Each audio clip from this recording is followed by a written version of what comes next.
Então, meus irmãos, dando continuidade aqui, a primeira parte da nossa apresentação, que nós estamos fazendo assim, com muita boa vontade, para contribuir com os irmãos que têm esses anseios no coração de estar recebendo uma informação que talvez não seja de fácil acesso para muita gente, é o seguinte: eu fiz essa provocação para tentar provar para vocês que o estado alterado de consciência, ou os estados de gnose, é de uma importância sine qua non na hora de você estar exercendo ou praticando qualquer que seja o caminho de magia ou de misticismo proposto, ou que ressoe mais com a sua personalidade e com a sua alma, né? Ou com a sua história kármica e dármica, propriamente dito, assim dizendo. E para a gente entender melhor essa questão, a gente podia, já que gnose é importante, vamos entender então o que é gnose, né? Então vamos cavar um pouco em cima desse conceito que a tradição esotérica do Ocidente chamou de gnose, ou preferiu usar essa taxonomia, ou essa terminologia, né, de gnose. Gnose vem do grego conhecimento, ou estar ciente, ou estar consciente de alguma coisa. Então, quando se popularizou chamar um estado de consciência, né, específica de uma determinada questão de gnose, entenda o seguinte, que basicamente, se você não tem uma certa informação, se você não tem um certo conhecimento, e de repente você acessou aquele conhecimento, ou acessou aquela informação, significa que você tinha uma psicosfera, o espaço metapsíquico, ou o espaço intrapsíquico do seu ser, que é composto de material psíquico subjetivo, né, simbólico ou energético. Quando você acessa uma informação nova que você não tinha, você sofre o que a gente costuma, o que os iniciados costumam chamar de expansão de consciência, tá? Então vamos imaginar que esse círculo mágico aqui, desse espaço cerimonial do irmão Fernando, ele representa a psicosfera da sua consciência, não da sua psique, mas da sua consciência, tá? Que é uma das maneiras de se consagrar o círculo mágico, quando na verdade existe 3 maneiras de se plantar o sistema do círculo mágico. Mas vamos para ilustrar esse conceito, vamos colocar que esse círculo mágico é um espaço intrapsíquico composto por material, por substância subjetiva psíquica de tudo aquilo que você está consciente, tá? E de repente existe alguma coisa fora desse círculo mágico, né, que está na escuridão ou na ignorância do seu inconsciente profundo, em que o seu ego, que é o gerente da sua consciência, ele não tem acesso. Tá? Existem outras potências, outros arquétipos atávicos, né? Arquetípicos do seu inconsciente profundo, da sua subconsciência, que manipula outro tipo de material psíquico. Tá? E aí a tradição também chamou isso de multidimensionalidade, que é um desses 7 pilares. Beleza? E aí, o que acontece? Levando em consideração que o seu ego está manipulando essa quantidade de substância, esse material psíquico, e tem alguma questão ali do lado de fora, tem uma informação que você ainda não integrou para níveis conscientes, quando você faz isso, você vai lá fora do círculo mágico e traz para dentro do círculo mágico uma informação, o seu espaço ele tem que ser ampliado para poder abraçar aquela informação que está ali. Então, se o seu campo de energia psíquica tem basicamente, que geralmente tem numa pessoa normal, a envergadura dos seus braços. Então, quando você abre os seus braços aqui, geralmente esse campo de energia, ele é composto por tudo aquilo que você tem consciência. Agora, dali para lá, existe coisas acontecendo, né? Então, ali fora na rua, tem coisas acontecendo, né? Ali no outro bairro, ali na frente, tem outras coisas acontecendo. Ali em outras cidades vizinhas aqui, tem coisas acontecendo. Na verdade, tem muitas coisas acontecendo na vida de muitas pessoas. Em outros países, fora daqui do Brasil, tem muitas coisas acontecendo. E o seu ego aí, e o meu ego aqui, não tem consciência disso. A partir do momento que eu integro essas informações que estão além círculo mágico, além limite da consciência, a partir do momento que eu pego os limites do meu círculo mágico e lanço esses limites para longe e integro esse material, essa substância psíquica, informacional, para dentro da minha consciência. O que eu sofri? Eu sofri uma expansão de consciência. Então vamos guardar esses termos, porque no final eu vou pegar essas peças e vou unir tudo no mosaico, no quebra-cabeça, muito bonito, e que a gente pode sentar e contemplar isso e falar assim, poxa, o que me resta fazer diante dessa informação toda? Bom, eu proponho fazer o que eu fiz quando eu tive acesso a essa informação. Sentar e agradecer o legado da tradição esotérica dos mestres do passado, aonde nós podemos se apoiar em ombros de gigantes, de homens verdadeiramente despertos, né? E a gente não teve que reinventar a roda, redescobrir o fogo. A gente não teve que, né? Vamos redescobrir o fogo, vamos ver o que dá para fazer com essa pedra aqui, redescobrir a roda. Ou seja, a gente pôde começar da onde eles pararam. E isso é chamado de legado. E o legado, ele é outorgado por uma tradição, né? E a tradição, ela é a organização de uma cosmovisão. E isso aí é papo para um outro vídeo, que é lindo também. É lindo quando a gente começa a investigar todas as ciências hoje envolvidas na epistemologia e na ontologia do homem, na formação das cosmovisões. Mas vamos deixar esse assunto um pouco de lado para a gente trabalhar isso em outra conversa. Então, meus irmãos, quando a gente fala de expansão de consciência, não é nada mais, nada menos, leia-se que você vai pegar os limites da sua consciência gerenciada pelo teu ego, tá? Não por os outros complexos da psique, porque a psique coincide com os limites do universo criado. A psique coincide com os limites do universo criado.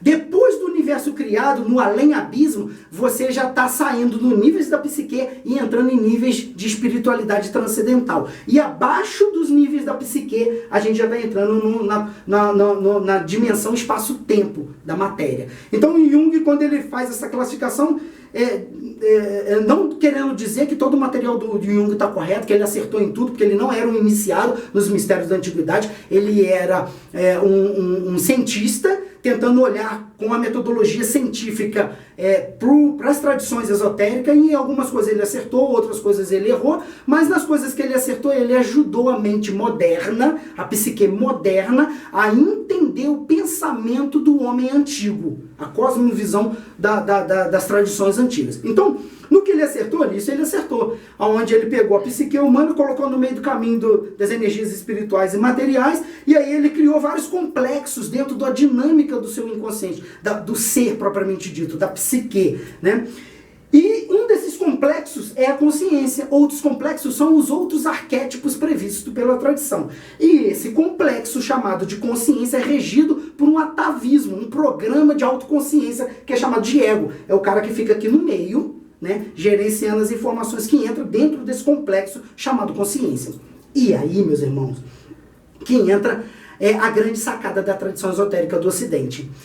Na sua equação de causalidade, quando você quer trazer ideias, né, coisas de outras dimensões sutis para o espaço-tempo, né, para a materialidade propriamente dito, você tem que sofrer uma expansão de consciência. E a expansão de consciência, esse ato de jogar os limites da psicosfera da consciência, desse complexo, né, chamado consciência, que atua dentro da psique com todos os outros complexos arquetípicos, quando você pega isso e expande, né, se por exemplo eu jogo luz para dentro da minha psicosfera através de uma invocação, e a minha consciência expande de tamanho, e aí eu passo a ter uma paranormalidade para eu descobrir o que está acontecendo aqui no quarto do lado. Se eu expandir a minha consciência mais uns 10 metros, e aí o que está aqui nesse quarto eu passo a ter plena consciência, do mesmo jeito que eu tenho consciência das coisas que estão aqui ao meu redor imediato. E aí eu consigo ter consciência do que está ali no banheiro, do que está aqui na cozinha, do que está aqui no apartamento do lado.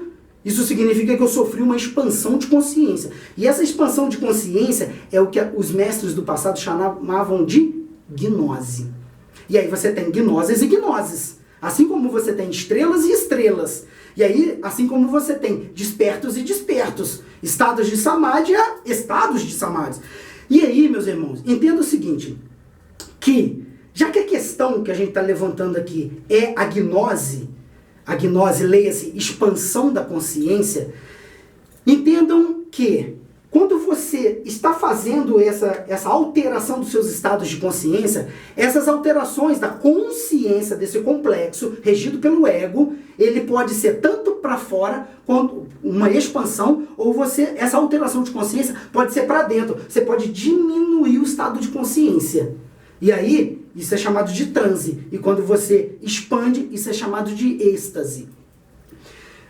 Eu queria propor para os irmãos aqui uma tabela que, assim, só depois que a neurociência, a programação neurolinguística, as filosofias transcendentais, a medicina cognitiva e outras ciências modernas conseguiram mapear determinados vetores e poderes de força dentro da alma humana, é que a tradição esotérica começou, ou pelo menos a mente do homem moderno, começou a entender o que as escolas de conhecimento espiritual da antiguidade propunha. Tá? E aí, para os irmãos entenderem, já que são filhos dessa era, são filhos desse aeon, né? E a formação e a estrutura psíquica da mente de vocês está formatada para esse aeon. Se eu usar uma taxonomia, uma terminologia, uma maneira de me expressar do jeito que eu aprendi com os grimórios e com os livros sagrados da antiguidade, provavelmente vai estar velado e vai estar escondido para vocês, e se vocês não tiverem as chaves, vocês não vão entender. Veja, eu não estou falando disso que por Fernando ter, a Priscila ter essas chaves de interpretação, que nós de alguma forma somos superiores ou melhores do que vocês. Não é este o caso. Por favor, não bote palavras na minha boca. Não é isso que eu estou falando. Estou falando que nós tivemos acesso a uma tradição espiritual, uma tradição secreta, um legado da tradição, que nos deram essas chaves, e essas chaves nos deram condições de abrir determinadas portas de clareza, de esclarecimento espiritual. E a diferença é só que nós temos 20, 30 anos de prática e tivemos a sorte e o Dharma e o Karma positivo de encontrar pessoas, eremitas, verdadeiros iniciados, que passaram de boca ouvido esse conhecimento pra gente. Da mesma forma que, de uma forma bem superficial e bem en passant, eu estou passando pros irmãos, mas quando o irmão está pronto, um outro irmão mais velho aparece. É muito engraçado aqui no Ocidente que toda vez que a gente usa o termo discípulo e mestre, a conotação fica meio charlatã, né? Quando o discípulo está pronto, o mestre aparece, fica meio pesado, meio forçado. E aí a gente prefere, como uma alma desta era, não utilizar essa taxonomia porque já está carregada de preconceito. Então a gente prefere, olha, quando o irmãozinho mais novo na caminhada está pronto, os irmãos mais velhos, que já vêm caminhando aí há um tempão, e aí não existe relação de mestre e discípulo, né? De discípulo e de guru, mas existe a relação do irmão mais velho com seu irmãozinho mais novo, que está começando na caminhada, está tomando leitinho ainda da doutrina, e tem gente que já está comendo feijoada, tem gente que já está comendo alimento pesado, suporta um nível maior de verdade. E aí, assim, vejam os irmãos com esse posicionamento, um irmão mais velho passando informações para um irmão mais novo. E aí eu vou utilizar um conhecimento que a ciência moderna, nessas ciências modernas, elas criaram um neologismo para poder facilitar isso. Então vamos lá. Hoje a gente está falando de gnose e a gente está falando, a gente começou a argumentar a necessidade de ou você aprende a funcionar em estados alterados de consciência, ou você, de coração, aprende a funcionar em estados de gnose, ou então a sua magia, o seu caminho espiritual está fadado ao fracasso. E eu não digo isso de novo, eu não estou falando isso para você. Eu estou só jogando uma informação no ar. Porque muita gente se sente ofendido. Porque você já reparou que toda vez que a gente fala alguma coisa, uma crença, joga uma ideia no ar, que não faz parte do seu cabedal, do seu arcabouço, né, das suas estruturas de crença, você está sempre errado, está sempre certo, e a outra pessoa está sempre errada? Já reparou que isso é um fenômeno psicológico? Toda vez que alguém fala alguma coisa para você e você não tinha aquela informação, e aquela informação é muito diferente de tudo aquilo que você vem jogando, intoxicando a sua mente com várias ilusões, com várias mentiras, e aquilo bate em você e não encontra encaixe com a sua cultura anterior. Você já reparou que aquilo parece que é pessoal, parece que o cara está falando para você? Não é para você, estou falando contra uma maneira de pensar. E aí, eu não sei qual que é a sua maneira de pensar, então não é para você. Então veja bem, meus irmãos, hoje a gnose, já que a gnose é tão importante e ela está envolvida, ela tem um status de importância tão grande dentro do trabalho espiritual, é que vale a pena a gente analisar isso por várias ciências hoje acadêmicas que também se debruçaram sobre esse assunto. Então olha só que interessante. Hoje a gente sabe que os estados alterados de consciência têm, mas não é por causa, mas tem um reflexo no mundo físico, no nosso equipamento neurológico. Então, as alterações mentais causam alterações neurológicas, assim como as alterações neurológicas causam mudanças nos seus estados mentais.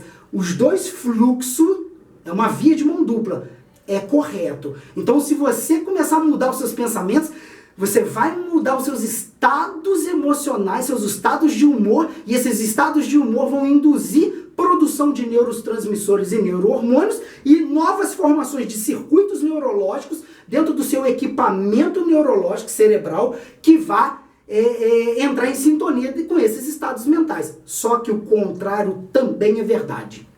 Se você manipular os 3 componentes básicos ou forças básicas físicas, né, que agem dentro do seu sistema neurológico, você também altera estados mentais. Olha que bonito isso. Olha que interessante isso. E a gente sabe que o nosso cérebro hoje, né, ele tem algumas forças que atuam na produção de estados mentais, de estados de humor. Primeiro, a gente tem que levar em consideração a microvoltagem no cérebro entre os neurônios. Então você tem um neurônio aqui, você tem uma fenda sináptica aqui, né? Se ligando a outro neurônio, e nesse espaço aqui, você tem substâncias mediadoras bioquímicas, que são neurotransmissores ou neurohormônios, em quantidades maiores ou menores, atuando nesse espaço chamado de fenda sináptica, que vai num sentido só, que é das vesículas dos receptores pré-sinápticos e os pós-sinápticos. Correto? E aí, isso daqui é uma realidade que nós temos hoje funcionando dentro do cérebro. Então isso é uma realidade. Nós temos uma segunda força atuando dentro do cérebro. Dentro desse circuito neurológico aqui, nós podemos levar em consideração a diferença de potencial na fenda sináptica, o que é vulgarmente chamado de microvoltagem. Ou seja, a tensão que existe entre um receptor e o outro, né, ali no meio, e aí você vai medir isso em micro ou milivoltagens. Então nós temos mais um vetor de força dentro desse circuito que nós estamos analisando, que é o circuito neurológico. E nós temos um terceiro, que é o que eles chamam, né, de frequência. Então, olha só, nós temos 3 coisas para analisar o estado de gnose. Frequência cerebral, que vai do 0 até 1x, que pode ser 40, 50, 100 Hz ou até 1000 Hz por segundo, ciclos por segundo, quantidade de pulso elétrico em 1 segundo nessa fenda sináptica. E aí a gente coloca essas graduações de frequências neurológicas aqui nessa reta, para a gente entender o estado de gnose. Então a gente está aqui em beta, e a gente pode abaixar para alfa, abaixar para teta e ir para delta. E aqui a gente pode evoluir para gama e outras frequências propostas. Então vamos lá, vamos começar por aí. Então dentro do circuito neurológico que vai determinar o estado de gnose que você vai entrar, você tem que levar em consideração qual é a frequência cerebral em que você está funcionando, ok? Então vamos lá. Isso daqui é determinado pela quantidade maior ou menor de pensamento que está passando no seu cérebro. Quando o seu cérebro está muitos pensamentos passando no seu cérebro, você está em altos estados de hiperfrequências cerebrais. Quando você vai abaixando a frequência de pensamentos, a frequências de impulso, até chegar a um estado zero de pensamento. Não tem pensamento mais na mente. Acabou o pensamento. Aí você vai para o estado zero aqui, para delta, para deltas inferiores. Ah, não, mas eu tenho um só pensamento. Você consegue chegar até os estratos superiores de delta ou os inferiores de teta. São os estados de meditação profunda, correto? Mas só isso não vai te dar a habilidade de manipular os estados de gnose e de expansão da consciência propostos pela tradição esotérica do Ocidente. Então vamos lá, agora vamos manipular uma segunda força dentro do cérebro. Vamos manipular agora os estados de voltagem. Ou seja, tensão. Uma coisa, hoje a gente tem essa informação pela neurociência, pela neurofisiologia, neuroanatomia, pela ciência acadêmica hoje que estão estudando esse equipamento neurológico. Toda vez que você... Eu vou utilizar o braço como exemplo. Toda vez que você faz um movimento com o braço, com a perna, com o corpo, qualquer movimento físico, se manifesta uma coisa chamada de saldo exergônico do bioquimismo celular. O que é isso? Toda vez que você faz um movimento com o músculo no corpo, o seu cérebro manda um impulso elétrico para o músculo, né? E o músculo ele está relaxado, né? E aí os canais de cálcio, de potássio, aqueles canais ionizados, ele faz assim, ó, as fibras musculares entram uma dentro da outra através do impulso elétrico. Só que o cérebro manda um impulso elétrico, uma quantidade de energia muito maior do que ele precisa para fazer o movimento. Então, ó, eu tô com o braço aqui e vou fazer isso, ó. Puxei. Meu cérebro mandou uma informação, um comando elétrico para o meu músculo executar esse movimento, correto? Só que o cérebro manda uma quantidade muito maior de energia do que o necessário para fazer esse movimento. O que sobra dessa energia em excesso volta num arco reflexo para o cérebro e ativa um sistema neurológico, um circuito neurológico no cérebro chamado de circuito reticular, tanto as vias ascendentes quanto as descendentes, responsável pela atenção e responsável pela memória. Então, quando você faz esse movimento, você executa o movimento, mas volta uma quantidade de energia elétrica para o cérebro e aumenta a voltagem na fenda sináptica no seu cérebro. E aí você fica mais ou menos acordado, mais ou menos consciente, mais ou menos desperto. E aí você consegue manipular um segundo vetor de força dentro do cérebro, que é a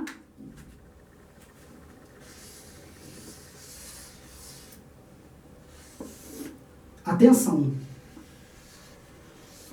Uma pessoa em estado de relaxamento, ele está produzindo uma quantidade de microvoltagem na fenda sináptica, né? Uma pessoa em movimento, balançando em práticas de balanço, de giro, ou dança em volta de uma fogueira, ou fazendo qualquer movimento físico, a onda do impulso elétrico no cérebro dele, a solenoide, é muito maior. Ele, em vez de produzir uma quantidade de microvoltagem, ele produz mais. Então, já temos o segundo componente, o segundo vetor de força que a gente pode manipular dentro da nossa estrutura neurológica, que vai nos conceder uma manipulação dos estados de gnose. Veja bem, eu vou propor 3. Estamos na segunda. Então a gente pode manipular a frequência cerebral, a gente pode manipular a quantidade de microvoltagem na onda, na fenda sináptica,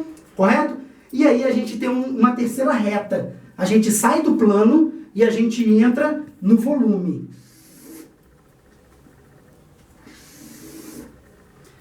E aqui, nessa terceira nessa terceira reta, a gente pode classificar e quantificar, primeiro, qual o neurotransmissor, porque cada neurotransmissor está associado a um circuito neurológico do límbico, do mesocortical, do nígro estriado e vários outros circuitos de funcionamento, porque cada circuito neurológico é responsável basicamente por uma faculdade mental, por uma faculdade psíquica, é o reflexo do funcionamento de forças da alma, correto? E cada circuito desse, ele tem um neurotransmissor, um mediador químico apropriado para o funcionamento dele, que vai da serotonina, a noradrenalina, a acetilcolina, as citocinas, o GABA e vários outros neurohormônios envolvidos no funcionamento neurológico do seu aparelho cerebral. Então, vamos colocar nessa reta aqui os diferentes tipos de neurotransmissores e a quantidade deles disponível na fenda sináptica para garantir uma maior ou uma menor, uma melhor ou uma pior qualidade na transmissão da informação, correto?